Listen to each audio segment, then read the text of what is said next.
Na Bíblia, há 4 relatos da vida de Jesus que juntos são chamados de O Evangelho. E o Evangelho de João começa apresentando Jesus como a Palavra de Deus. O que isso significa, uma pessoa ser uma palavra? Sim, essa é uma ótima pergunta. Vamos ver. O relato de João tem 21 capítulos. E o prólogo foi cuidadosamente escrito, colocando a história de Jesus em um contexto cósmico. Começa assim. No princípio era a palavra. No princípio. É assim que a história da Bíblia inteira começa. No princípio, Deus criou os céus e a terra. Certo. João está afirmando que, para realmente entender quem é Jesus, você precisa voltar ao início de tudo. E o que Deus estava fazendo no início? Ele estava falando sua palavra criativa em meio às trevas. Palavras como haja luz, apareça a terra seca, cubra-se a terra de vegetação. Imagine um rei que pode fazer as coisas apenas dizendo uma palavra. É assim que Deus fala em Gênesis 1 por 10 vezes. E cada palavra transforma o caos sombrio em um cosmos ordenado que é cheio de vida. A criação ouve a palavra e obedece. Agora pense nisso. A palavra de uma pessoa é a palavra dela porque encarna seus pensamentos. Mas à medida que sai dela, torna-se algo separado. Essa é a ideia que João explora a seguir. A palavra estava com Deus e era Deus. Ele estava com Deus no princípio. Observe como João projetou essa declaração de abertura para que os versos externos sejam sobre a natureza eterna da palavra. Ele é desde o princípio, e os versos centrais sejam uma afirmação sobre a identidade da palavra. A palavra está com Deus e também é Deus. Eles são 2 e também um. Depois dessas linhas de abertura, há mais 6 parágrafos dispostos em 2 grupos correspondentes. Os 3 primeiros contam a história de Jesus com imagens tiradas do livro de Gênesis. A criação começou com Deus trazendo a luz para as trevas, e agora, com a vinda de Jesus, Deus está começando uma nova criação. Nele estava a vida, e esta era a luz da humanidade. A luz brilha nas trevas, e as trevas não a derrotaram.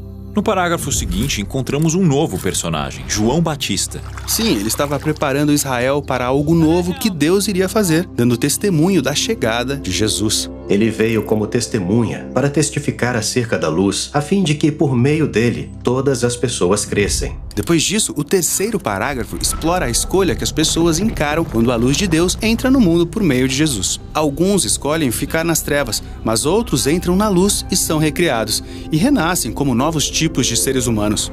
Veio para o que era seu, mas os seus não o receberam. Contudo, aos que o receberam, aos que creram em seu nome, deu-lhes o direito de se tornarem filhos de Deus. Então esses 3 parágrafos resumem a história de Jesus como a palavra de Deus, trazendo a luz para as trevas. E todas essas imagens são imagens de Gênesis. Certo, e agora veja, João voltará e contará a mesma história novamente, mas dessa vez com imagens tiradas do livro de Êxodo. Aquele que é a palavra tornou-se carne e habitou entre nós. Vimos a sua glória, glória como do unigênito vindo do Pai.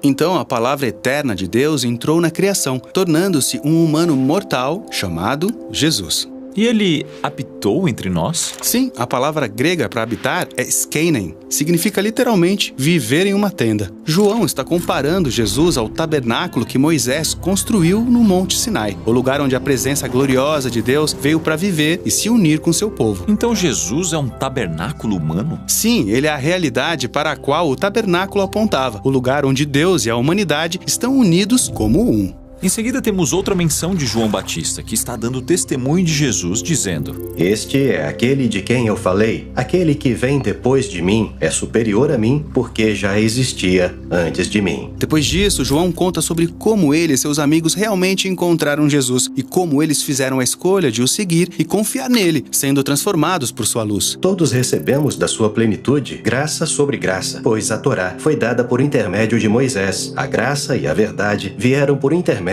do Messias Jesus. João era israelita, então pertencia à família que recebeu, por meio de Moisés, o presente generoso da Torá, a palavra e a sabedoria de Deus. E agora João e seus companheiros israelitas estavam recebendo o presente definitivo da verdade e do amor de Deus, o próprio Jesus. E desta vez a palavra de Deus não está escrita, é uma pessoa. Exatamente. Para concluir, João encerra o prólogo com palavras que ecoam as linhas de abertura.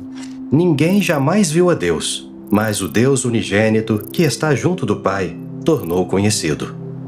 Então, por um lado, Deus é transcendente, acima de todos e totalmente distinto. E se esse fosse o fim da história, Deus permaneceria distante de nós. Mas então João começa a falar sobre esse Deus único, que está junto do Pai. Sim, o que isso significa? Bem, lembre-se da abertura do prólogo. João usou a imagem de Deus e da palavra de Deus. Agora ele usa outra imagem, de um pai que tem o filho sentado muito perto. Um rei e sua palavra, um pai e seu filho. São duas maneiras de dizer a mesma coisa. Certo, João quer deixar claro que o Jesus que ele conhecia era distinto de Deus e também era Deus.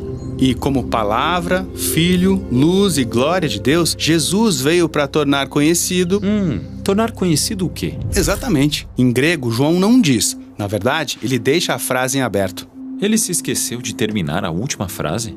Não, é de propósito. É o convite de João para continuar lendo a história, para poder descobrir por si mesmo o que Jesus quer tornar conhecido a você. O fato é que João vê toda a história da Bíblia como um convite para conhecer e ser conhecido pelo Pai e pelo Filho, que juntos são um único Deus. Nossa missão no Bible Project é ajudar as pessoas a experimentar a Bíblia como uma história unificada que leva a Jesus. Tudo que produzimos é gratuito, graças a pessoas generosas que se encontram ao redor do mundo, assim como você. Você pode acessar toda a nossa biblioteca de vídeos, conferir todos os nossos recursos e juntar-se a nós em bibleproject.com/português.